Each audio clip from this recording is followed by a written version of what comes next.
मैं 3 साल तक अपनी कंटेंट जर्नी स्टार्ट नहीं कर पाई क्योंकि मुझे डर था कि लोग क्या कहेंगे।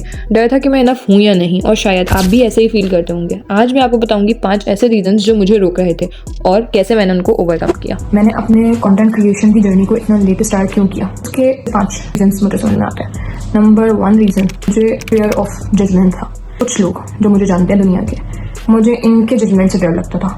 बिकॉज जो मुझे जानता नहीं है वो मुझे कैसे भी जज कर सकता है। वो जानेगा जब मैं वीडियोस बनाऊंगी, वन वन इंटरेक्शन होगा, कम्युनिटी बिल्ड होगी। लेकिन जो लोग मुझे जानते हैं उनसे जजमेंट का मुझे एक डर होता था कि यार अगर मैं स्टार्ट करती हूँ तो मेरे ये जानने वाले क्या सोचेंगे। सेकेंड मेरा रीजन था, I was waiting for the perfect time.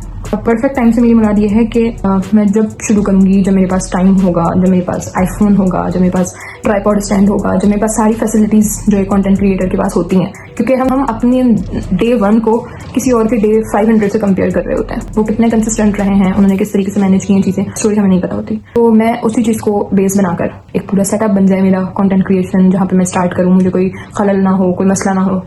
Third और बहुत ही मेजर इशू जो मेरा था वो ये था कि मैं अपनी नीश नहीं पता थी। मुझे क्या कंटेंट बनाऊं, मुझे यही नहीं पता होगा तो मैं कंटेंट क्रिएट कैसे करूंगी। बट उसका सोल्यूशन ये है कि जो भी चीज होगी वो मैं आप लोगों के साथ टाइम टू टाइम शेयर करती रहूंगी और उसकी एक अलग से प्लेलिस्ट बनती रहेगी। चौथा रीजन मेरा ये था कि मेरे पास टाइम मैनेज नहीं हो पाता था। मैं वीडियो शूट करूँ, कंटेंट बनाऊं, फिर उसको एडिट करूँ, उसको अपलोड करूँ, तो इस चीज का ही फेयर लेकर मैं बैठी रहती थी कि यार टाइम नहीं है, टाइम नहीं है, टाइम नहीं है। It is not even your circumstances. It is laziness.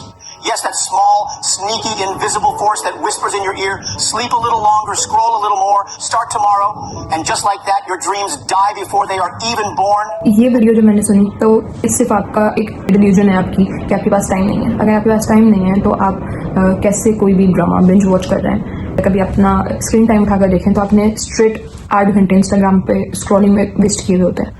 Parties कैसे कर रहे होते हैं, आप लोगों से मिलना जुलना कैसे कर रहे होते हैं। तो अनसक्सेसफुल पीपल जो है उनका बहाना होता है कि हमारे पास तो टाइम नहीं है। उस चीज से मुझे बहुत ही ज्यादा एक क्लैरिटी मिली कि यार टाइम तो मैनेज करना ही पड़ेगा अगर कुछ करना है तो। फिर रास्ते खुद बहुत बनना शुरू हो चुके हैं। 5वां और लास्ट जो मेरा रीजन था वो ये है कि मुझे टेक्निकल चीजें थोड़ी सी यूट्यूब स्टूडियो के बारे में या एडिटिंग, थंबनेल बनाना, ये सारी चीजें करना बहुत टाइम वेस्ट लगता था और बहुत होता था कि यार ये मैं नहीं कर सकती। नॉर्मल इंसान हर यही सोचेगा कि यार मेरे पास तो ये वजह है, लेकिन इस मोमेंट आप ये सोच रहे हैं कि मुझे वाकई कुछ करना है तो उस टाइम पर आप अपने सारे हर्डल्स को आप पीछे छोड़ देते हैं। एक और बड़ा रीजन जो दूसरों का हो सकता है लेकिन मेरे साथ अल्लाह का शुक्र नहीं है, वो है परमिशन का। इमीडिएट फैमिली में उनकी तरफ से मुझे कभी इस चीज का मना नहीं हुआ था कि आप कंटेंट क्रिएटर ना बनो। बस उनका ये था कि मेरा खुद का भी ये है कि आप जो भी काम करो वो एक लिमिट पर लेके करो। एज अ इस्लामिक वुमन मुझे ये पता होना चाहिए कि मेरी बाउंड्रीज क्या है। मैं अगर किसी प्लेटफॉर्म पर आके कुछ बोल रही हूँ या अपनी किसी जर्नी का स्टार्ट कर रही हूँ या कुछ भी अपनी जिंदगी में कर रही हूँ, भले वो ऑनलाइन हो या ऑफलाइन, तो मुझे उस चीज के पैरामीटर्स पता हो। और ये एक औरत और एक मर्द दोनों को ही ये बात पता होनी चाहिए कि उसकी